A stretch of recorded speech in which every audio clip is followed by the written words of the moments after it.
Now in this claystone I find a lot of places where there are shell fragments. Here's a piece of, let me see if that focuses in.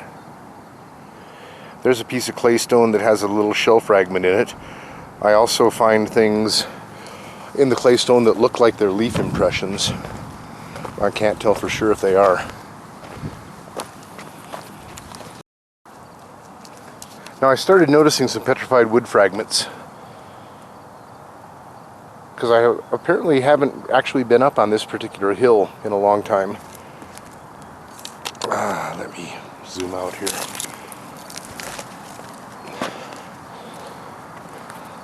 And further up here is where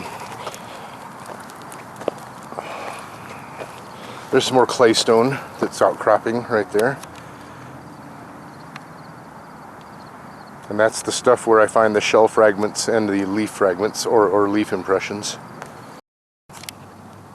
So we find these fragments all over a petrified wood, and then we'll find a circle of fragments, and in the center, if you look where my foot is right there, there it is, we'll see these, what all of a sudden I go, gosh, those look like tree stumps. So here's one that I dug into with a rock hammer yesterday. And so as you can see, it's definitely petrified wood.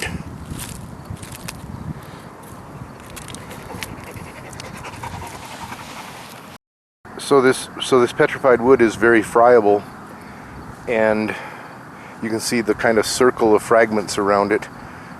And as the mud that's around it washes away, it keeps flaking off and leaving fragments, and the fragments wash down the gullies. Now, I thought that these were just stumps, but I'm finding a bunch of them further down the hill, which makes me think these trunks may go down quite a ways. Now, right over here is one that I took a hammer to, which maybe I shouldn't have done that, but I did. I'm trying to confirm that it was petrified wood, and it most certainly is. Focus in there, okay. So right mixed in with the tree stumps and everything, I keep finding little outcroppings of claystone.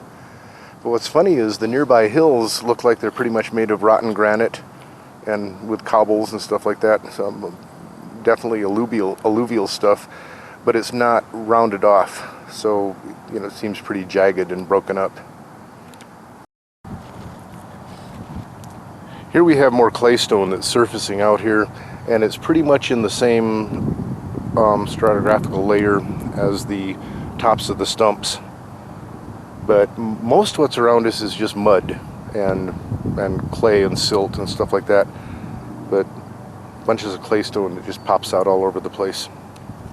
Now I'm about 100 yards north of where I was, and in this gully I see some more stumps being exposed. I'm at about, maybe 15-20 feet lower elevation than the ones at the crest of the hill, so this is making me think that there are probably tree trunks that go down a ways. Well, here's one I thought was a stump right at first, but it appears to be a piece of float that washed down the hill. Haven't found the mother lode on it. There's an example of some of the granite that's all rounded off and worn that looks like it was probably carried by a glacier at some point. And I've seen some that are, I don't know where there is one right now, but I've seen some that are a lot bigger than that. But if I look at the hills over this direction, there is a, let me see, the sun's shining on my screen. I can't see if I'm pointing in the right direction here, but there's a lot of stuff that's definitely a bunch of broken up granite and things like that. I found someone's attempt at artwork here, trying to make a mosaic out of broken glass. It looks like in this area there's a lot of old trash piles and places that they used for dumps. I did get some bottles out of some of the trash heaps, and I was able to date them to 1963. So I think this place was used as a dump for quite some time. So I'm back up on top of the hill again, and there's a nice big one, and you can hear the dog panting in the background. And so it's, you know, as the ground washes out around it, it just keeps breaking off. But since I found some substantially lower down the hill, these apparently are not just stumps. Those trunks must go down quite a ways. I don't remember if I got this one on film yet or not, but that's one I dug at with a rock hammer a little bit. And it's definitely petrified wood, no question about it. Zoom in here a little bit.